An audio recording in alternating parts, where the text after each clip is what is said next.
Hello and welcome to the Classroom Connection, the show that takes you inside Marion County Public Schools. I'm your host, Kevin Christian, and coming up on today's show, making history at Vanguard High School by lifting lots of weight, learn who is leaving their mark, and making bullying a thing of the past, learn how one local middle school is blazing new benchmarks with tremendous student buy-in. But first, as we promised last month, we want you to meet Pat Sigmon, Marion County's 2013 School-Related Employee of the Year.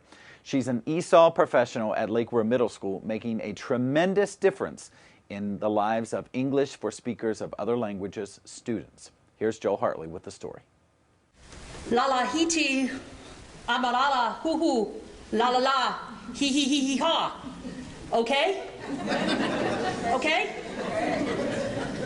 Well, I'm not quite sure if that's what a kindergartner might hear who does not speak English and is going to school for the first time, but I think that might be close. That's where La'Quandre Middle's Pat Sigmon comes in. I help the children who are learning English as a second language, only because I was one of them. I was a ESOL kid when there wasn't ESOL, and I know what they're going through and their parents. She knows, but only to a certain extent. I started in kindergarten. When you're little, you're not embarrassed, and you capture things like a little sponge. So I really haven't gone through what my students, starting in middle school, went through. I understand them when they're timid and shy, and I tell teachers, have patience with them. Sigmon's patience with her students runs out eventually. Right about now, this time of the year. They've been here long enough in the school year where I know they know certain words, certain phrases, they can answer me certain ways. Right now I'm giving the CELA exam, all of us ESOL paras are at the end of the year, and it shows the progression the kids have made in English. And I just know what I've taught them, I know what they know, and I'll tell them, speak to me in English. And I have to be a little bit hard sometimes and embarrass them a little bit or whatever. But otherwise, I wouldn't be doing them any good, benefiting them if I only listened to them in Spanish. And if I'm doing a writing assignment with them, I know what they can write by now in English. And if they try to get away with it in Spanish, nope, fix that word, change that word. Sigmon's hard on her students, but she really has no choice. For them to pass the FCAT, they have to understand English. Difficult's an understatement for the FCAT with limited English children. They shouldn't be taking it. Simple as that. I provide them a Spanish-English dictionary, which is their only weapon, if that's the word that can be used for the FCAT. And they become experts at using the Spanish-English or heritage language dictionaries by FCAT time. Sigmon speaks English and Spanish, but she's had to work with children who spoke other languages, including Vietnamese and Arabic. But it's those students who make the most progress. When I receive a student here from Vietnam in the 6th grade with limited in English, by the time he's in 8th grade, it's, just enormous the progress they've made. Because they've had to speak English, they have to learn, because no one else speaks their Vietnamese. Until recently, Sigmon was the only staff member on campus fluent in Spanish, meaning not only does she work with students, she also gets tasked with doing much of the communicating with their parents. That's a pretty full day. I usually work with the same children, like I said, and I keep an eye on others. I pop in classrooms, and I see what's up on the board for homework or classwork, so I know what's going on. This morning, I was called by a discipline. I needed to make a phone call home. Señora, buenos días. I was called by guidance. I needed to make another phone call. That's my day. Sí, señora. Bueno, bye-bye. Pat joins us in our studio now to share more about this entire experience and what she does for our students every day. First of all, Pat, congratulations. Thank you. Tell me what it was like, what went through your mind when you learned you were a finalist, and then our winner. When I learned I was a finalist, I was in shock, literally. And to your second question, just so grateful and honored to think of my other colleagues and, winning this.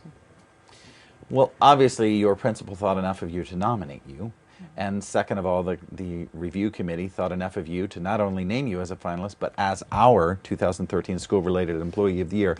What do you think this does to enhance not just what you do in your profession, but what other ESOL professionals do throughout the district? Obviously, it elevates it, it puts it into the spotlight, but what else, you think? It'll focus on our ESOL children, to help them, maybe. What is it that you do? I help the children who are learning English as a second language, from Spanish speakers, Vietnamese students, I sit with them in class and I help them with their work. I translate at meetings for parents. I make phone calls when teachers can't communicate with parents. Maybe I should ask what you don't do, because it seems like you do quite a bit. What's been the biggest obstacle? Obviously, language is a huge barrier when you don't speak English, but what about cultural differences? What about perhaps even family differences between the cultures? Any of those play into what you do and how you help students fit into our educational system? There's a certain shyness sometimes from the kids, and adults don't understand that in their culture it's not proper, correct, respectful sometimes to speak out to adults, and teachers might think the kids are just not being responsive, aren't trying, and there's a certain culture respect thing, obstacle maybe.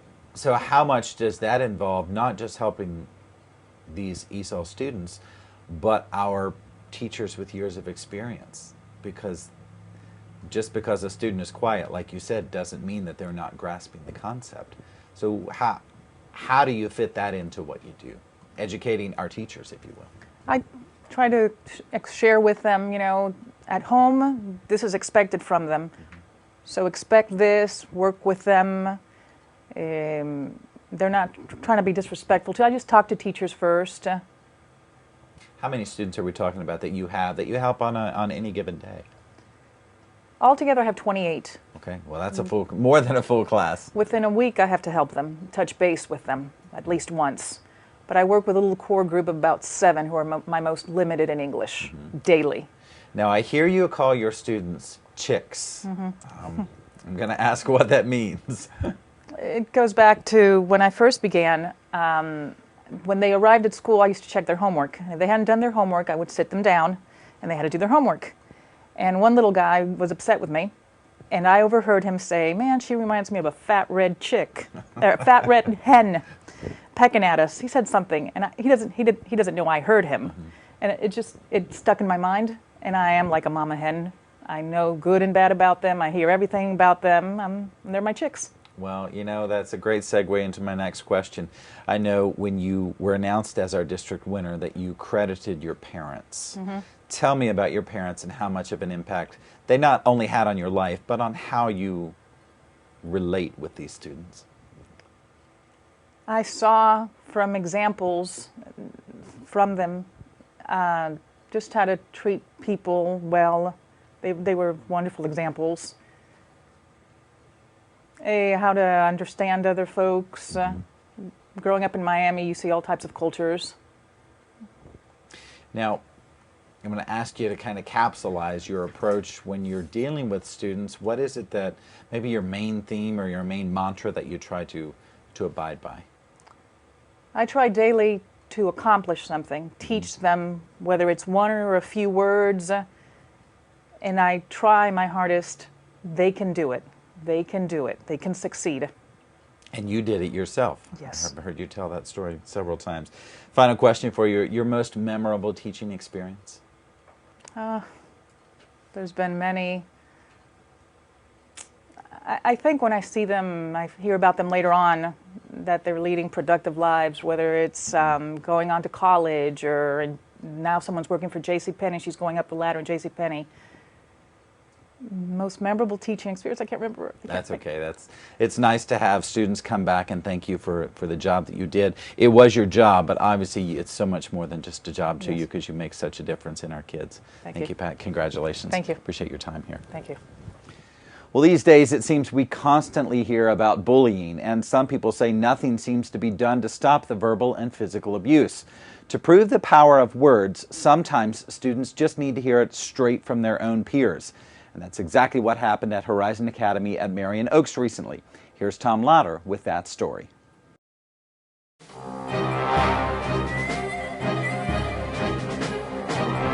Bullying is still a big problem in our public schools, but one school has decided to be more proactive and do something to change that thought process. Today's an awesome day at Horizon Academy. It is the culmination of a week-long series of events and activities that we've had. It's our first ever anti-bullying week. We've had an entire week dedicated to learning what bullying means, how we can recognize it, and how we can stop it. The activities that Horizon have planned for the students go a long way in explaining the downfalls of bullying in ways they understand. And so we have kicked off the week with an assembly. Our students signed anti-bullying pledges. They have worn string bracelets as a sign of their unity on our campus, that we're standing together against bullying. And then today we had an assembly where we had all the students who were eligible to attend this event, because it's also a PBS event. And all of those students, 646 of them, joined together in our gym. We had students from Westport High School, Denellen High School, Bellevue High School. Mine's Lorenzo, number 25 right here. We came and talked to our students about the importance of the big three. Do what's right, do your best, and treat others the way you want to be treated. Sounds pretty simple, doesn't it? But one of the visiting players that came to speak with the students has some advice from the heart.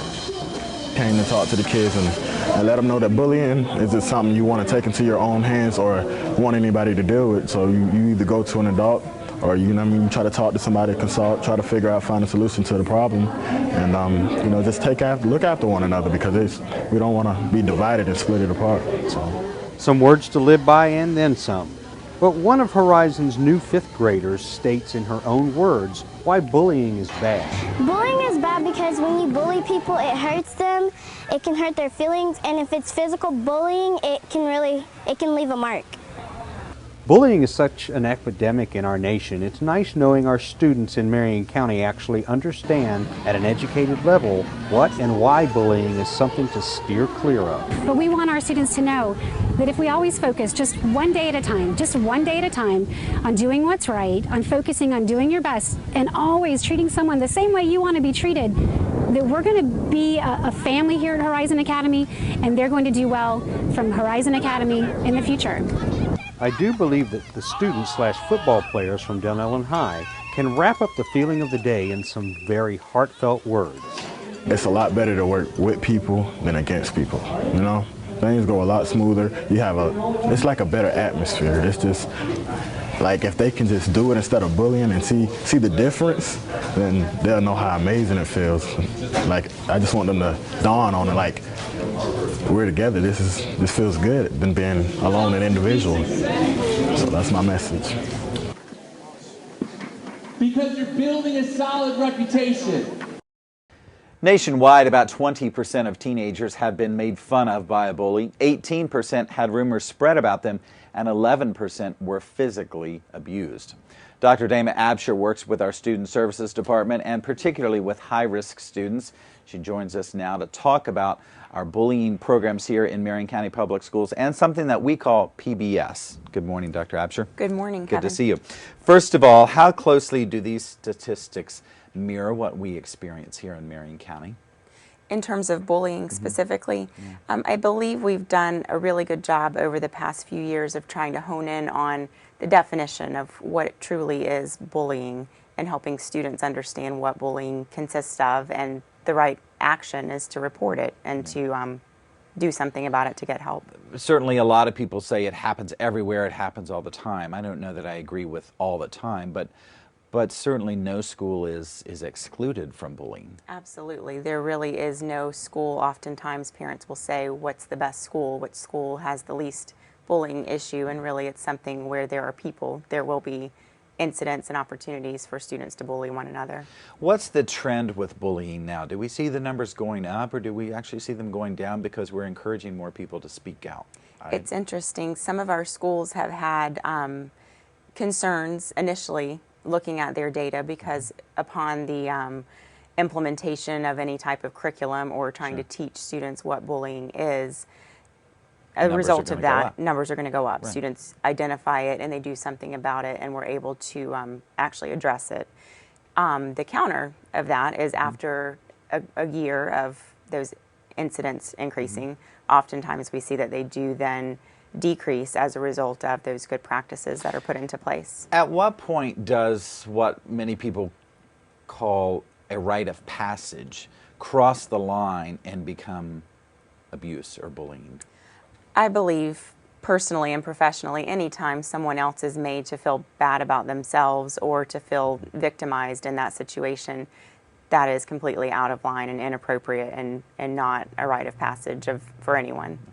You know, I've heard people say through the years, well, I had to go through it as a teenager. Well, we all probably had some level of that, but certainly there are some kids today and some kids back then who experienced far more than most kids do. What are the penalties or the punishment for bullying in our school district? In our district, we do take that very seriously. It's not acceptable. It's not appropriate. It's not something that we excuse or say it's okay. It's, you know, something students go through. We do have within the code of conduct bullying. There are levels of bullying, so we do understand that maybe the first time something is considered bullying, it needs to be addressed. Students need to be educated on that, but there are a continuum of consequences, and that could range, you know, from something minor to a major out-of-school suspension. We do have a bullying contract, and once a student is identified and placed on that contract, they sign it, the parents sign it, and we also have school resource officers on campuses that can sign that contract. If a student violates the contract, they may be alternatively placed and put into one of our contracted programs off the regular school campus. So we're talking suspension and alternative placement in many cases. What about expulsion? That would be on a rare occasion. We have not actually expelled for bullying at this point, not because we don't take that very seriously. We just have not had a situation rise to the level that they didn't curtail. And you have programs in place that that hopefully prevent it from reaching that level. One program, PBS. Yes. Tell us about that. What is PBS? PBS stands for Positive Behavior Support, and that is really a tier-wide program. It's more than a program. It's really a framework to allow the school to teach students and staff expectations for appropriate behavior. The result of that is often a climate change, a cultural change on campus. We've seen many of our schools have really an overnight change just in teaching the expectations, what will and will not be tolerated on a campus. And that's what we would consider a Tier 1 strategy where all students are taught behavioral expectations. Have you found that once students know the expectations that they accept those expectations and live up to those expectations? They do. I think it's natural for students and really for anyone to test the limits, but once they know where the boundaries are and they know what's expected, it's a little easier for them to meet our expectations. Final question for you. What can our community do to help with all of this? That's a great question. Our schools really need partnership and collaboration with parents and community, business partners, folks that can chip in and help. It would be important to get involved at the school level as a volunteer or as a business owner that could come in and help sponsor events. Often with positive behavior support, there are opportunities for recognizing students for doing the right thing, and many of our schools have great programs where it would be very helpful to have people, resources, you know, that could be time or money, but it's very powerful program, and we've seen excellent results in our county with overall a decrease in our office discipline referrals. Thank you for that good news, and thank you for sharing the information with us today. We appreciate what you do and how you and your staff do it. All right, thank you very much. It takes a lot of strength and courage to speak out against bullying, but it also takes a lot of strength and courage to make state history in weightlifting. That's right. By the time this month is over, Marion County may be home to the strongest boy and girl in Florida. Once again, here's Joe Hartley to explain. A few years ago, North Marion's La'Quandre Johnson set the state record for bench press, clean and jerk, and total weight in girls weightlifting, records previously held by Westport's Latavia Bagley. Now, Vanguard's La'Quandre Kinsler is within just a few pounds of the boys' records in bench and total weight. My clean and jerk and my bench, I think the total record in state is 820, I think. And I think I had got a 810 total already before, so I'm trying to beat that one too. But on the bench, he doesn't want to just break the record of 510 pounds. He wants to shatter it. My goal is I want to get something that no one else can beat. So I want to get like probably 550 or 560 or something. Like most weightlifters, he got started because the sport goes hand in hand with playing football. It was something extra. My brother told me about it before I came to high school, and he said it's after football season, you really don't have nothing to do. So, say join the weightlifting team. He said it's like plenty of fun, so I joined it. But the way you lift for the two sports is very different. Lifting weight for football, you really don't lift a lot. Like you don't try to overdo it. You just try to, keep your muscles, built so you can go on the field and thrive. Now he's transitioned to building strength, one day at a time. Usually on Monday, I try to max out if I can and see where I'm at the rest of the week. That Monday determines how hard I push myself the rest of the week. It's been just dedicated to the weight room. You dedicate yourself to the weight room. Fortunately, you'll get something back from it, and that's strength and power. And 500 pounds, I could tell you when the kid started, he said 300, but I can tell you the start weight was 275. So, which is his favorite sport? Weightlifting. Why? It's more of a, you have a team, but there's more of a, it's kind of like individual. I get more success as an individual in weightlifting than I do in football.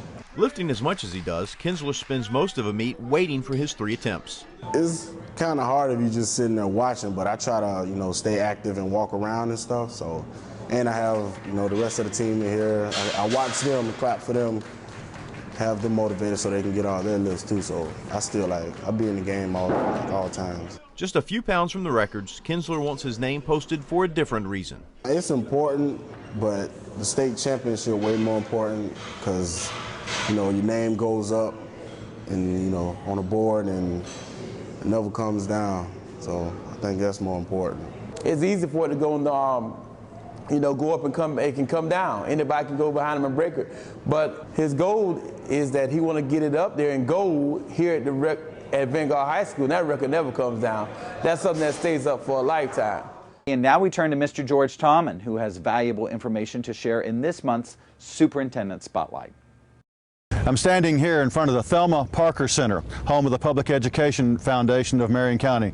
There's always a good time to give a good plug for that great organization and the great support that they give to all of our schools through sponsorships, through partnerships, through the great Take Stock in Children mentor program that we use. We thank the Public Education for all they do for our students and for the entire school system here in Marion County. April, as you know, is testing season, or begins a testing season here in Marion County.